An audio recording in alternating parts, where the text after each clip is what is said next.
نازل ہوئی ہے۔ آپ کے پاس 4 درہم تھے اور آپ نے اس کو ایک ایک کر کے مختلف اوقات میں راہ خدا میں خرچ کر دیا، تب اس وقت یہ آیت نازل ہوئی تھی۔ 5واں نتیجہ اور آثار جو نیکی کا ہے وہ ہے رفعت اور بلندی۔ حضرت علی علیہ الصلوۃ والسلام کا ارشاد ہے کہ مع الاحسان تکون الرفعہ، بلندی اور رفعت نیکی اور احسان کے ساتھ جڑی ہوئی ہے، یعنی جو کوئی نیکی کرے گا وہ بلندی پر پہنچے گا، رفعت پر پہنچے گا۔ 6، حسن عاقبت، یعنی عاقبت بخیر، اس کا اینڈ اچھا ہوگا، اس کا آخر اچھا ہوگا، اس کا نتیجہ اچھا ہوگا۔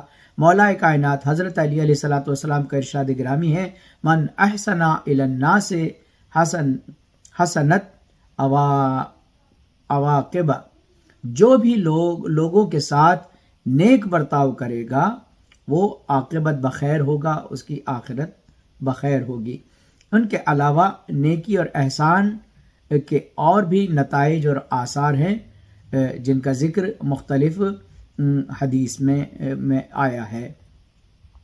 اور دعا کا دوسرا فقرہ تھا وَكَرَّحَ إِلَى فِيهِ الْفُسُوقِ وَالْإِسْيَانِ، فسق یعنی حق کے دائرے سے خارج ہو جانا۔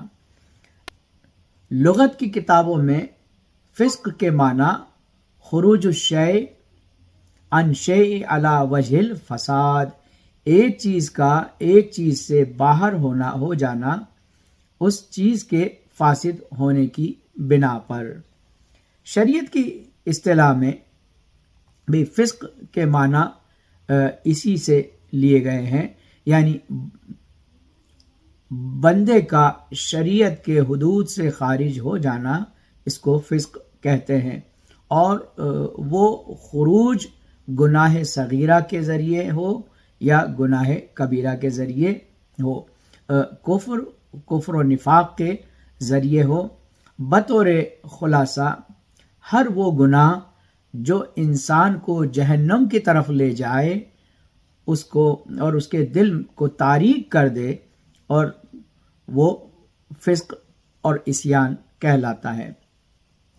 فسق کے مصادیق قرآن کریم کی روشنی میں کہتے ہیں کہ سب سے پہلا فسق کا جو ماڈل ہے، جو اس کا مصداق ہے، وہ ابلیس ہے۔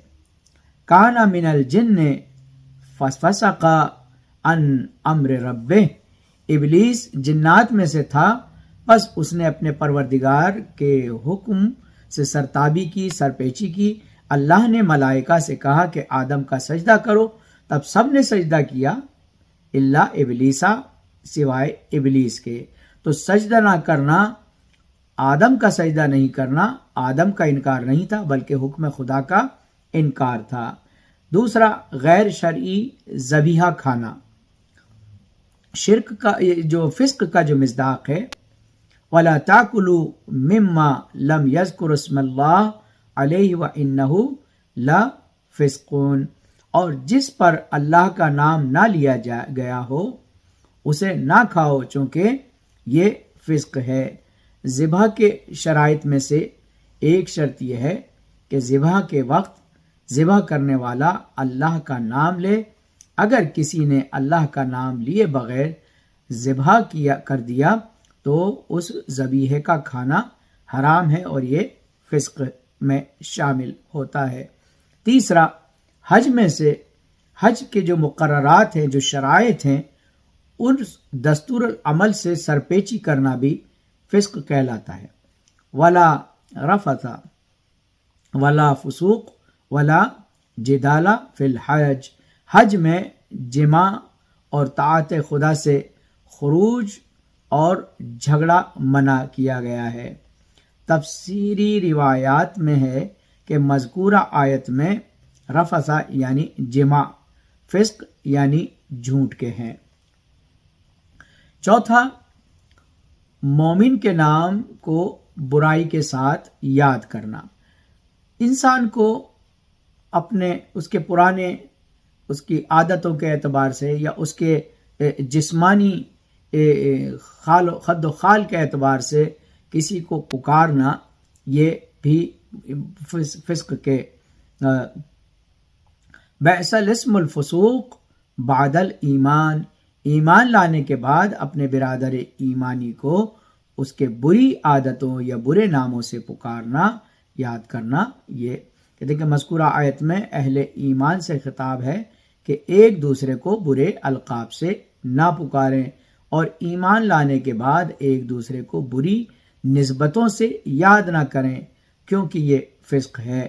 تفسیر المیزان میں ذکر ہوا ہے کہ مذکورہ آیت میں اسم سے مراد ذکر یعنی یاد کرنا، کسی کو برے ناموں سے یاد نہ کرو، اس کی بری عادتوں سے یاد نہ کرو۔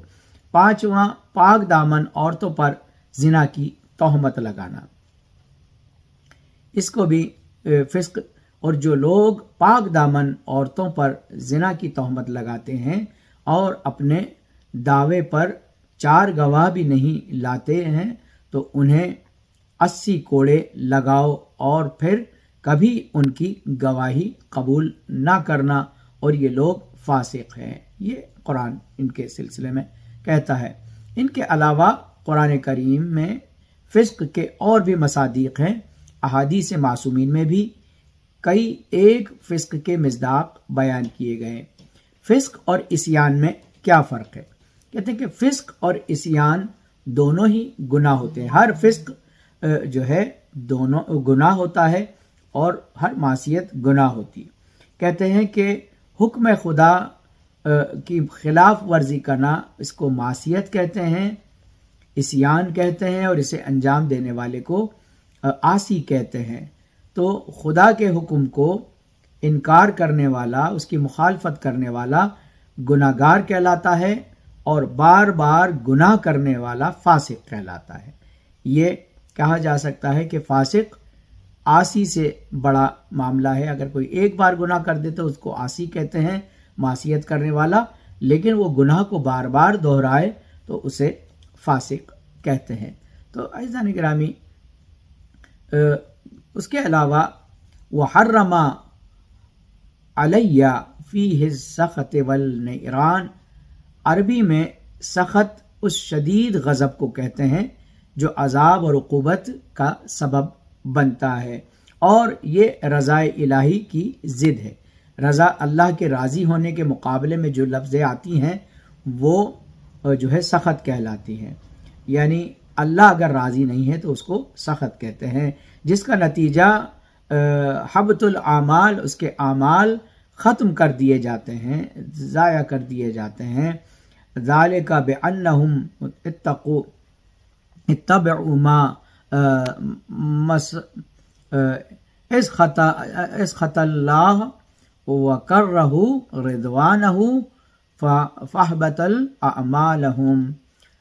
اس کے سلسلے میں آیا ہے کہ یہ اس لیے ہے کہ انہوں نے ان باتوں کا اتباع کیا جو خدا کو ناراض کرنے والی ہوتی ہیں، اور اس کی مرضی کو ناپسند کیا، جو خدا راضی تھا جس چیز سے اس کو ناپسند کیا، تو خدا نے ان کے اعمال کو برباد کر دیا، اور جو ہے وہ سخط کہلائے، یعنی سخط الہی سے مربوط گفتگو۔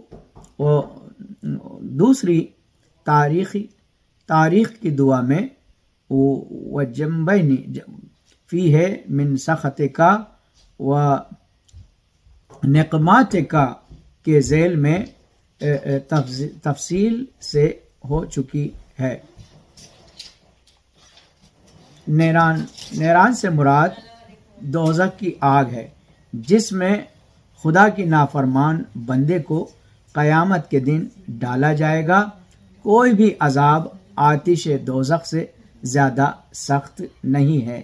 ہم اس دردناک عذاب کا تصور بھی نہیں کر سکتے۔ جب ہم دنیا کی معمولی سختیوں کے مقابلے میں کمزور نظر آتے ہیں تو پھر آخرت کی سختیوں کو کس طرح سے ہم برداشت کر سکتے ہیں؟ لہذا کہتے ہیں کہ اے پروردگار، تو جانتا ہے کہ میری کمزوری کو دنیا کی قلیل تکلیفوں کے مقابلے میں تو بھلا میں آخرت کی بلاؤں اور وہاں کے عذاب کو کیسے برداشت کر پاؤں گا۔